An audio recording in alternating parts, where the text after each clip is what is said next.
might have guessed, I'm in London today and I've decided to try a little bit of geocaching. For those of you that don't know what that is, it's a whole world of hidden boxes and clues that lead to discovering them, and you go online and find out all the hints. And so that's what I'm doing in London today, and I feel a bit like a kind of spy, make sure that nobody sees what I'm doing. There's lots of information online saying that you shouldn't try and cause too much suspicion with your actions. I've got a few geocaches or caches in London that I'm gonna try and find, and one of them is here at St Etheldreda's Church in Farringdon. Now this is the oldest Roman Catholic church in the country apparently, and it has survived the Great Fire of London, the Reformation of Henry VIII, and also a bomb during the Blitz landed right on top of it, so it's had a lot of survival. It is also the place where my parents got married in 1980, when I was just a glint, a dream in their eye, maybe not. So this church has seen a lot of survival. My parents are still together and they'll laugh at me saying that, I'm sure. I'm gonna try and find the first geocache. One of the hints is that it's under the largest stained glass window, which I'm guessing is that huge one there. It's a very beautiful church. So I'm just going to start looking now.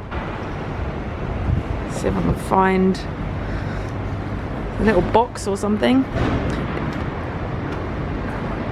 Ah, there was also a little bit of information that said that is a fake rock. Let's see if this is the fake rock. Oh, that is so cool. Look at that. Wow. Wow, amazing. Oh, that's so cool. So I guess I'm going to write on this little piece of paper.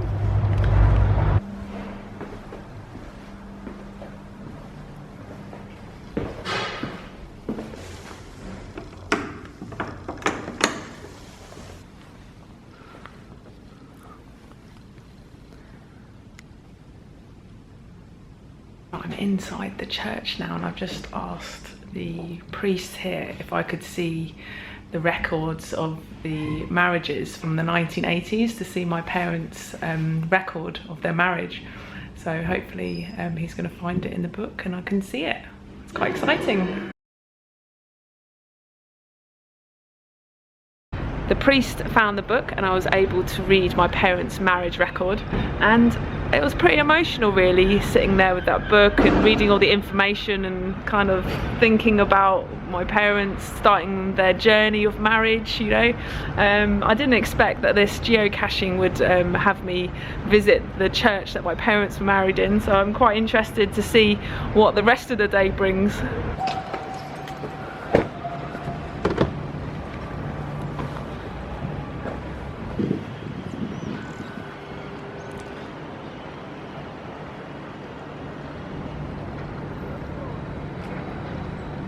I'm in Lincoln Inn Fields, which is the largest public square in London. I've never been here before, and I've spent many years living and working in London, so this geocaching is a fascinating activity, bringing me to all different parts of London. I just heard a siren go past, and although I know I'm not doing anything wrong, I did think maybe I've been a bit suspicious with my behaviour. So the cache that I'm trying to find now, I'm very close to it, and it says it's quite a small nano, so I'm just going to keep looking. I've got a little clue, but it says to be particularly stealth-like. I think I can be stealth-like. I can do stealth. I could do stealth.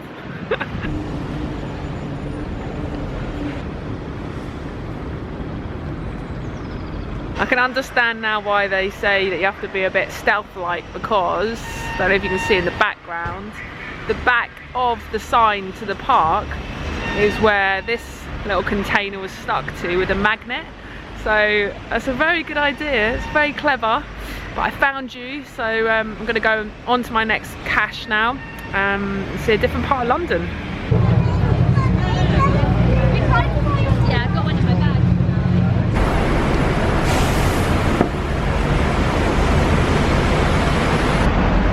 I'm close to the next cache now, and behind me, behind those railings, is the British Museum. So this one is quite a public one. There's some bikes here, and the clue is that the cache is close to or near that green box over there. That's my bag, that, by the way. I'm already arousing suspicion leaving my bag unattended. But the British Museum is quite a famous museum here in London, and it's also where the Rosetta Stone is kept. So there's like links to Da Vinci Code, and you know, I feel a bit like an undercover spy here. But it's a very crowded area. There are lots of people walking past, as you can see. So I'm gonna have to be low key with this one. Stealth action mode again. Very clever.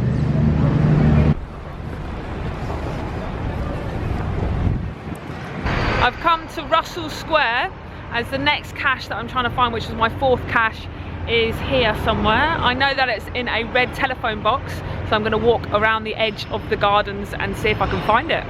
I'm at the telephone box now, and this telephone box has been turned into like a Wi-Fi space. There's a phone in there. That can't be the time, obviously, but it says, "Welcome to this pod. These instructions help you get the best out of your visit. Wi-Fi access code," and there's a charging station. That is very trendy. But obviously,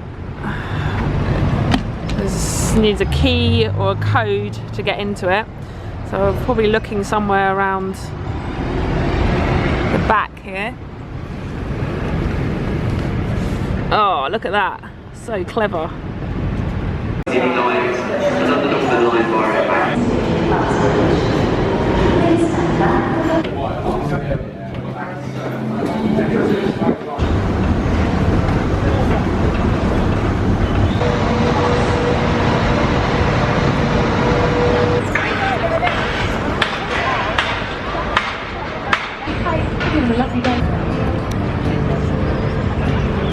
Come down to the South Bank where the London Eye is, just behind me there, and as you can see, it is very busy down here. There's lots of people. I'm going to try and find the last cache of the day, which will make it my 5th cache geocache finding today. I think from the information it says that it's quite difficult to find because there's so many people around, so you don't really want to arouse suspicion. So I'm going to have to try and be stealth again. Stealth. Il est bon ton biscuit? Il a juste planqué.